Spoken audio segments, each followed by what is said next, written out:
வணக்கம்.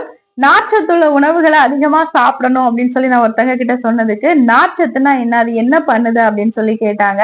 நெறைய பேருக்கு இந்த விஷயம் தெரியாம இருக்கும். பொதுவா நம்ம உடம்புல நெறைய ஊட்டச்சத்துக்கள நம்ம எடுத்துக்கொள்ளணும். இந்த நார்ச்சத்து என்ன பண்ணுதுன்னா, நம்ம உடம்புல இருக்கக்கூடிய தேவையில்லாத கழிவுகள தூக்கிட்டு அப்படியே வெளியில போயிரும். அதுல ஒரு முக்கியமான கழிவு என்னன்னா, கெட்ட கொழுப்பு. இந்த கெட்ட கொழுப்ப அப்படியே நம்ம வெளியில எடுத்துட்டு போறதுக்கு இந்த நார்ச்சத்து நிறைந்த உணவு ரொம்ப ரொம்ப ஹெல்ப் பண்ணும். இது எதுலலாம் இருக்கு அப்படின்னு சொல்லி பாத்தீங்கன்னா, நம்ம எந்த ஒரு உணவு பொருளையுமே உடைச்சு பார்த்தாலும் அதுல நார் வர மாதிரி இருக்கக்கூடியது. அது எதுலன்னா கீரைகள்ல இருக்கு, அடுத்து வாழைத்தண்டுல இருக்கு, முருங்கைக்காய் இந்த மாதிரி இருக்கக்கூடிய பொருட்கள், வெந்தயம், கருஞ்சீரகம் இதுலலாம் நார்ச்சத்து நிறைஞ்சிருக்கு. இந்த உணவுகளை உங்க உணவுல நீங்க அடிக்கடி சேர்த்துட்டு இருக்கும்போது ஆட்டோமேட்டிக்கா அந்த கொலஸ்ட்ரால் கண்ட்ரோல் ஆகும். நம்ம நார்ச்சத்து குடலுக்கு ஒரு நண்பன் அப்படின்னே சொல்லலாம். உங்க குடல் ரொம்ப ஆரோக்கியமா இருக்கணும்னா நார்ச்சத்தை அதிகமா சேர்த்துக் கொள்ளணும். நன்றி.